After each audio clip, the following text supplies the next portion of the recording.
Hello दोस्तों, नमस्कार। Nikhil stock academy में एक बार फिर से आपका स्वागत है।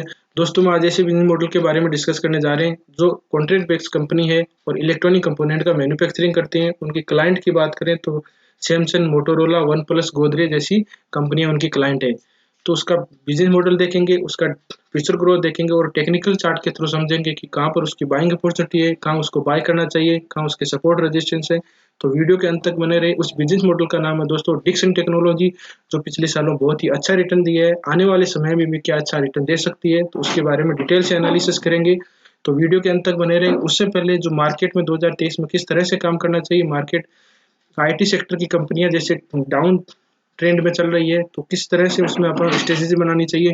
तो और 7 स्टॉक फॉर 2023, इन दोनों वीडियो को अगर नहीं देखा है तो एक बार उन वीडियो को जरूर जाके देखिए। और चैनल पर नहीं हो तो सब्सक्राइबर के बेल आइकन में जरूर क्लिक कीजिए, जिससे कि आने वाली वीडियो की नोटिफिकेशन सबसे पहले आपके पास पहुंचे। अब चलते हैं दोस्तों। उसका नाम है Dixon technology. Dixon technology brand behind brand, ये बोलते हैं ब्रांड बिहाइंड। जो जैसे अच्छी कंपनियां होती है उनके जो कुल कंपोनेंट होते हैं, इलेक्ट्रॉनिक कंपोनेंट होते हैं, उनका ये मैन्युफैक्चरिंग करती है। इनकी डिक्सन टेक्नोलॉजी की स्थापना हुई थी 1993 में, 1993 में स्थापना हुई थी। और 1994 में जो कलर टेलीविजन आया था, उसकी मैन्युफैक्चरिंग डिक्सन टेक्नोलॉजी ने की थी। अब इसकी बात करते हैं कि ये कौन कौन से नौ ऐसे सेक्टर हैं जिनमें इलेक्ट्रॉनिक कंपोनेंट का मैन्युफैक्चरिंग करते हैं। पहले पहला है कंज्यूमर ड्यूरेबल। कंज्यूमर ड्यूरेबल में आता है कि एलईडी टीवी आता है। एलईडी टीवी की जो इलेक्ट्रॉनिक कंपोनेंट होते हैं उनकी मैन्युफैक्चरिंग करती है। इसकी क्लाइंट की बात करें तो सैमसंग, पैनासोनिक इसकी क्लाइंट है। अब नेक्स्ट बात करते हैं, अपन शॉर्ट में देखेंगे, इसका ज़्यादा डिटेल से नहीं देखेंगे। होम अप्लायंस में, होम घर में जो यूज में की जाती है, जैसे उसकी वॉशिंग मशीन है, वॉशिंग मशीन घर में यूज में की जाती है, तो उसके इलेक्ट्रॉनिक कंपोनेंट है, उसका मैन्युफैक्चरिंग करती है। आप डायग्राम में देख सकते हो। अब नेक्स्ट बात करें लाइटिंग सॉल्यूशन। लाइटिंग सॉल्यूशन की बात करें तो एलईडी जो बल्ब होते हैं उनका ये मैन्युफैक्चरिंग करती है। 0.5 वोल्ट से 100 वोल्ट तक जो पावर के जो इलेक्ट्रॉनिक एलईडी बल्ब बनाते हैं उनका ये मैन्युफैक्चरिंग करते हैं। क्लाइंट की बात करें जैसे फिलिप्स है, हेवल्स है, बजाज है, ओरिएंट है, ऐसी इनकी कंपनियों के क्लाइंट है। मोबाइल की बात करें तो mobile we are starting manufacturing mobile phone 2016 में इन्होंने स्टार्ट किया था। और इनके जो एमआई है, सैमसंग है, ऐसी कंपनियां इसकी क्लाइंट है। जो इलेक्ट्रॉनिक्स पार्ट होते हैं उनका ये मैन्युफैक्चरिंग करती है। नेक्स्ट की बात करें तो सिक्योरिटी सर्विलेंस सिस्टम, जो सीसीटी कैमरे होते हैं, सीसीटी कैमरा और डीवीआर, डीवीआर होता है डिजिटल वीडियो रिकॉर्डिंग होते हैं, तो इनके मैन्युफैक्चरिंग ही जो कंपनी है, दो इनका इसका जॉइंट वेंचर था, डिक्सन और Aditya infotech limited of manufacturing security. तो ये दोनों कंपनियों को मिलके इनके इलेक्ट्रॉनिक कंपोनेंट का मैन्युफैक्चरिंग करती है। जैसे रेलवे में कहीं भी सीसीटी कैमरा आप लगा देखा होगा, तो इनकी मैन्युफैक्चरिंग जो कंपोनेंट होते हैं इनका यही करती है डिक्सन टेक्नोलॉजी। अब बात करें रिवर्स लॉजिस्टिक की। रिवर्स लॉजिस्टिक में जो जो रिपेयरिंग की सिस्टम है, इनके रिपेयरिंग का सिस्टम भी ये प्रोवाइड करवाते हैं आईटी सेक्टर में। मेडिकल इलेक्ट्रॉनिक जो मेडिकल टेस्टिंग के लिए जो मशीनें होती हैं, इनमें कंपोनेंट यूज किए जाते हैं, उनका भी ये मैन्युफैक्चरिंग करती है। जैसे थर्मामीटर होता है, ये पीसीआर एनालिटिक मशीन होती है। नेक्स्ट बात करें सेटअप बॉक्स। सेटअप बॉक्स दो टीवी के लिए होता है, डीटीएच प्लेयर, उसका भी मैन्युफैक्चरिंग ये करती है। इसकी स्थापना मतलब ये मैन्युफैक्चरिंग अभी स्टार्ट की है इसने। अब सबसे इम्पोर्टेंट है आईटी हार्डवेयर। आईटी हार्डवेयर जैसे लैपटॉप और टैबलेट है, इनका ये जो प्रोडक्ट पीएलआई स्कीम के थ्रू हुआ था, जो गवर्नमेंट की पीएलआई स्कीम है, उसमें भी जो मैन्युफैक्चरिंग लैपटॉप और टैबलेट का ये कंपनी मैन्युफैक्चरिंग करती है। ठीक है। जैसे कि टैबलेट पीएलआई स्कीम में टैबलेट भी डिस्ट्रीब्यूट कर रहे हैं, तो ऐसे कंपनियों से इनके कॉन्टेक्ट है जो टैबलेट और लैपटॉप बनाती है, उन्हीं का मैन्युफैक्चरिंग कर रही है। अब इसमें देखा होगा दोस्तों, रेफ्रिजरेटर का इसका जो इलेक्ट्रॉनिक्स कंपोनेंट होता है उनका अभी नहीं है, तो 2023 में जो इनका ये कॉन्ट्रैक्ट इनको भी मिलने वाला है। रेफ्रिजरेटर के कंपोनेंट बनाने वाली इलेक्ट्रॉनिक कंपोनेंट यही बनाएगी। अब बात करते हैं इसके फंडामेंटल, देखते हैं। डिक्सन टेक्नोलॉजी का मार्केट कैप है 23,192 करोड़ है। करंट प्राइस 3894 लो गया दोस्तों इसका 3181 और हाई गया 5573 के आसपास गया। अब इसका अपने इसके डिटेल एनालिसिस कर लिया। अब इसका गुड क्वार्टर, इसका जो पॉजिटिव और नेगेटिव की बात करें तो कोई ज़्यादा नहीं है इसका। प्रॉफिट ग्रोथ दिया 31.7 CAGR से इसका रिटर्न दिया। कंज्यूमर ड्यूरेबल का इसका सेक्टर है। डिक्सन टेक्नोलॉजी सबसे लीडिंग कंपनी है। अब देखते हैं profit and loss. Profit and loss की बात करें तो इसका रेवेन्यू आया 2021 और 22 का ही देखेंगे शॉर्ट में। बाद में टेक्निकल चार्ट को देखेंगे कि कहाँ पर इसकी बाइंग अपॉर्चुनिटी बन रही है, तो उसको अपन ज़्यादा आपको क्लियर हो जाएगा कि कहाँ पर इसको अपन बाय करना चाहिए, अभी करना चाहिए या नहीं करना चाहिए, स्विंग ट्रेडिंग के लिए कहाँ करना चाहिए, तो टेक्निकल चार्ट में अपन देखेंगे। सेल की देखें तो इसका जो रेवेन्यू है 6,448 करोड़ का आया है मार्च 2021 में। मार्च 2022 में 10,700 के लगभग है। एक्सपेंडिचर खर्चा कितना है 6100 के लगभग हुआ है और 10,313 मार्च 2022 में। अब जो ये आते हैं ऑपरेटिंग प्रॉफिट टैक्स एक्स कटा के इंटरेस्ट के बाद में अपन नेट प्रॉफिट पे चलते हैं। 160 करोड़ का प्रॉफिट हुआ था 2021 में। 22 की बात करें तो 190 करोड़ का हुआ है, 190 करोड़ का। और 23 जो अभी 2 क्वार्टर का रिजल्ट आया है उसमें 2 क्वार्टर में 232 करोड़ का हो रहा है।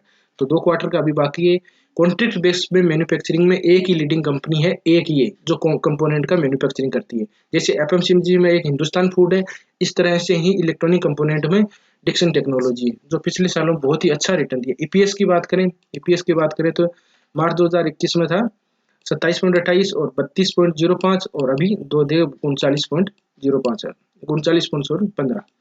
अब इसका बैलेंस शीट देख लेते हैं। बैलेंस शीट में 12 करोड़ का है, इससे सॉरी शेयर कैपिटल 12 करोड़ का, रिजर्व इसके पास में खजाने में 1100 करोड़ और इसके कर्जा है 413 करोड़ का।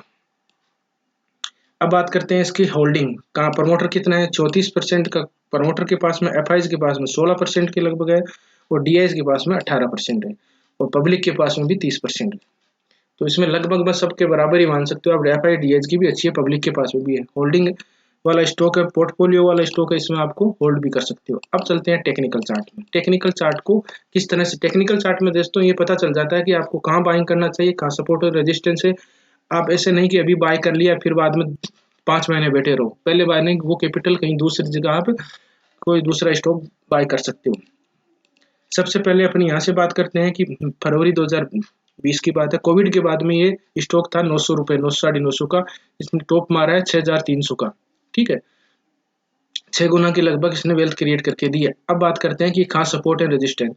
फिबोनिक रिट्रेसमेंट एक टूल होता है जिसका अगर वीडियो नहीं देखा है तो आप लिंक डिस्क्रिप्शन में, आप उस वीडियो को एक बार जरूर देखिए।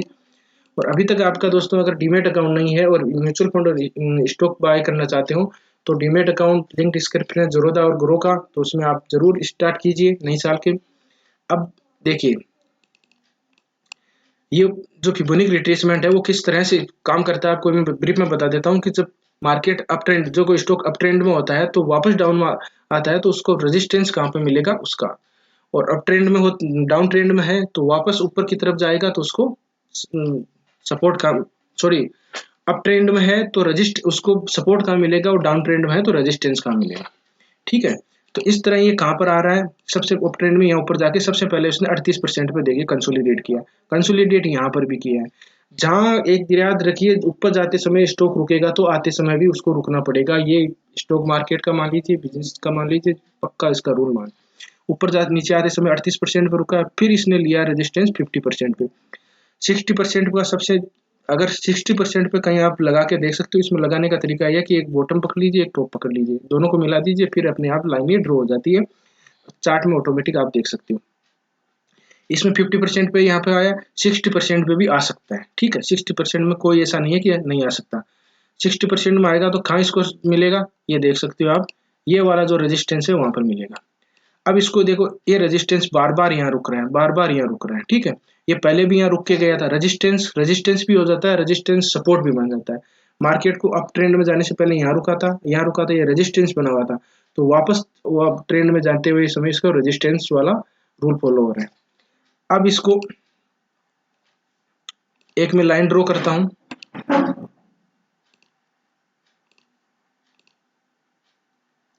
आपको चार्ट को देखते पता चल जाना भाई इसमें कुछ अगर पैटर्न बन रहा है तो उस वो फॉलो करता है। देखिए ट्रायंगल पैटर्न दोस्तों बहुत से स्टॉक में बहुत ये काम करता है, एक दो वीडियो पहले भी हमने बनाए तो उसमें भी ये काम करता है। अब देखिए आपको बाइंग अपॉर्चुनिटी कहाँ करनी है।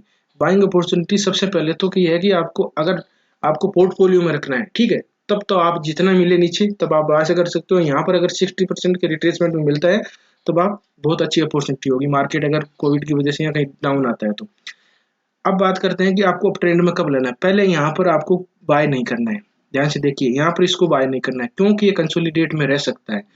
इस लाइन के ब्रेकआउट करता है और सस्टेन करता है, ब्रेकआउट करके वापस आ जाता है तब आपको नहीं, ब्रेकआउट करने के बाद में एक बुलिश कैंडल बननी चाहिए, ठीक है।